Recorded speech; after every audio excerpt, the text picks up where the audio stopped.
Bismillahirrahmanirrahim. Assalamualaikum warahmatullahi wabarakatuh. Alhamdulillah, wassalatu wassalamu ala rasulillah wa ala alihi wa ashabihi wa man tabi'ahum bi ihsanin ila yaumiddin, amma ba'du. Apa kabar anak soleh dan soleha? Semoga kalian senantiasa berada dalam lindungan Allah subhanahu wa ta'ala beserta keluarga kalian di rumah. Insyaallah pada kesempatan kali ini kita akan melanjutkan kembali pembelajaran tentang tauhid, ya. Dan kali ini kita akan masuk kepada halaman 73 tentang syahadat anna Muhammadan Rasulullah. Tapi sebelum itu, Ustadz akan mengingatkan kembali tentang adab-adab ketika menuntut ilmu ataupun belajar. Yang pertama, tentunya niatkan ikhlas karena Allah Ta'ala dalam mempelajari ilmu yang sangat mulia ini. Kemudian tidak mengobrol, ya, perhatikan, simak apa yang Ustadz sampaikan, kemudian catat pelajaran yang Ustadz sampaikan, dan kemudian adalah tidak selonjoran ataupun tiduran ketika menyimak materi yang Ustadz sampaikan. Baik, silahkan dibuka buku paketnya pada halaman 73 tentang syahadat Muhammad Rasulullah. Tapi sebelum itu, kita mengulang kembali pembelajaran yang telah lalu, yang telah kita pelajari, ya, tentang syahadat an la ilaha illallah. Ya, kita mengulang sebentar. Nah, kemarin kita sudah belajar ada berapa rukun Islam. Rukun Islam kita sudah tahu semua, ya, bahwa rukun Islam ada berapa? Ada 5. Yang pertama syahadat. Ini yang akan kita bahas. Yang kedua adalah salat. Yang ketiga adalah zakat. Yang keempat adalah puasa Ramadan. Dan yang kelima adalah pergi haji ke Baitul Haram ataupun pergi haji ke Baitullah. Nah, anak soleh dan solehah yang dirahmati Allah Subhanahu wa ta'ala, masihkah kalian ingat ada berapa rukun daripada syahadat an la ilaha illallah? Ada berapa? Ada 2. Tapi siapa yang masih ingat makna syahadat an la ilaha illallah? Ya, syahadat an la ilaha illallah ini memiliki makna tidak ada sesembahan yang diibadahi dengan benar kecuali siapa? Kecuali Allah saja. Kita meminta apapun kepada siapa? Kepada Allah. Kita beribadah kepada siapa? Kepada Allah, tidak kepada yang lainnya. Nah, inilah makna syahadat an la ilaha illallah. Kemudian rukun daripada syahadat an la ilaha illallah ada berapa tadi? Ada 2. Yang pertama adalah apa? Memberikan peniadaan kebenaran seluruh yang disembah selain Allah. Dan ini termasuk kepada syarat ataupun rukun syahadat an la ilaha illallah tentang an-nafyu, ya, memberikan peniadaan, meniadakan bahwa tidak ada sesembahan yang berhak diibadahi selain Allah. Yang keduanya adalah al-itsbat ataupun menetapkan peribadahan untuk siapa? Hanya untuk Allah saja. Bahwa tidak ada yang wajib kita sembah, tidak ada yang harus kita minta pertolongan kecuali siapa, dan hanya kepada Allah. Ini adalah al-itsbat. Nah, itulah materi yang telah kita pelajari pada pekan lalu, ya. Jadi rukun syahadat ada 2, an-nafyu dan al-itsbat. Jangan lupa ya. Nah, kita lanjutkan kepada materi yang akan kita bahas pada pertemuan kali ini tentang syahadat anna Muhammadan Rasulullah.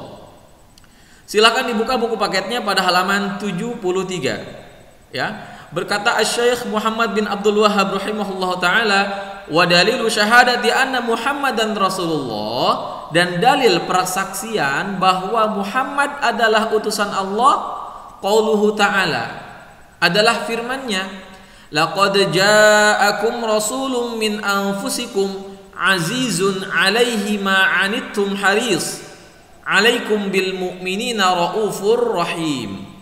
Inilah dalil yang menerangkan tentang bahwa syahadat anna Muhammadar Rasulullah. Sesungguh telah datang kepada kalian seorang rasul dari kaum kalian sendiri, berat terasa olehnya penderitaan kalian, ia sangat menginginkan keimanan dan keselamatan bagi kalian, amat belas kasihan lagi penyayang terhadap orang-orang mukmin. Ya. Kemudian tidak hanya firman Allah, Syekh Muhammad bin Abdul Wahhab di sini membawakan ataupun menyampaikan kalimatnya wa makna syahadati anna Muhammadar Rasulullah. Nah, kemudian dan makna syahadat anna Muhammadar Rasulullah ini adalah ta'atuhu fima amar. Ta'atuhu fima amar wa tasdiquhu fima akhbar wa jtinabu ma naha anhu wa jazar wa alla yu'badallahu illa bima syara'a. Ya, bahwa menaati apa yang beliau perintahkan, kemudian membenarkan apa yang beliau sampaikan, menjauhi semua yang beliau larang dan kecam, dan Allah tidak diibadahi kecuali dengan syariat yang dibawa oleh beliau sallallahu alaihi wasallam. Inilah perkataan Syekh Muhammad bin Abdul Wahhab tentang memaknai ataupun kalimat makna syahadat anna Muhammadan Rasulullah. Perhatikan anak saleh dan soleha, tadi kita sudah tahu dalil tentang apa tentang syahadat anna Muhammad Rasulullah. Nah, sekarang kita lihat apa makna syahadat anna Muhammad Rasulullah. Yang pertama, makna dari syahadat anna Muhammad Rasulullah ini adalah ta'atuhu fima amar. Ta'atuhu fima amar. Apa itu? Menaati apa yang beliau perintahkan. Nah, inilah konsekuensi kita sebagai umat Nabi Muhammad sallallahu alaihi wasallam, bahwa kita harus menaati apa yang beliau risalahkan, apa yang beliau sampaikan, dan apa yang beliau sallallahu alaihi wasallam perintahkan. Maka inilah wajib bagi kita semua sebagai umat muslim untuk menjalankan segala perintah dari Allah yang disampaikan oleh Nabi Muhammad sallallahu alaihi wasallam. Yang kedua, wa tasdiquhu fima akhbar.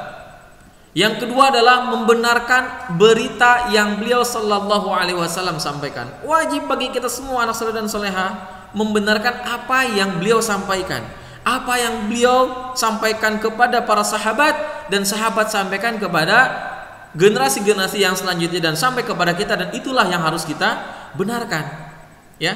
Kemudian yang ketiga adalah wajtinabu manaha anhu wa jazar.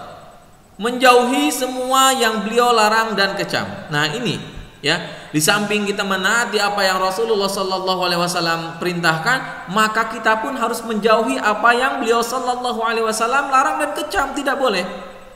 Kita harus mentaati, kita harus menjalankan apa sunnah-sunnah yang Rasulullah sallallahu alaihi wasallam ajarkan. Bagaimana Rasulullah sallallahu alaihi wasallam mengajarkan ibadah kepada kita semua, maka itulah yang kita harus ikuti. Tidak boleh kita melaksanakan suatu ibadah yang menurut kita baik tapi tidak Rasulullah sallallahu alaihi wasallam ajarkan. Tidak boleh. Ya, inilah konsekuensi kita, inilah kewajiban kita ketika kita menjadi seorang yang beriman, bahwa kita harus ittiba. Apa itu ittiba? Mengikuti apa yang Rasulullah sallallahu alaihi wasallam sampaikan. Dan ingat bahwa syarat amal ibadah itu diterimanya dengan dua. Yang pertama adalah ikhlas karena Allah, yang keduanya adalah ittiba, mengikuti apa kata Rasulullah sallallahu alaihi wasallam. Ya.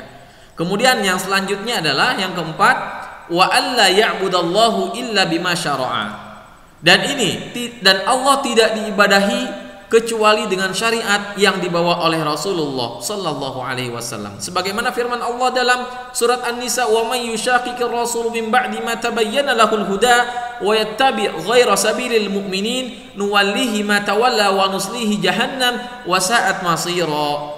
Dan barang siapa yang menentang Rasul sesudah jelas kebenaran baginya dan mengikuti jalan yang bukan jalan orang mukmin, kami biarkan ia leluasa terhadap kesesatan yang telah dikuasainya itu, dan kami masukkan mereka ke dalam neraka jahanam waliyadzubillah, dan jahanam itu seburuk-buruk tempat kembali. Nah, masya Allah anak saleh dan saleha, kalau kita mencintai Rasulullah, maka kita harus ittiba kepadanya, mengikuti apa yang Rasulullah sallallahu alaihi wasallam ajarkan tentang ibadah, muamalah dan sebagainya. Ya, cukup. Insya Allah materi yang Ustaz sampaikan kali ini, dan silakan untuk tugas dikerjakan pada halaman 74 dan 75. Subhanakallahumma wa bihamdik asyhadu an la ilaha illa anta astaghfiruka wa atubu ilaik. Wassalamualaikum warahmatullahi wabarakatuh.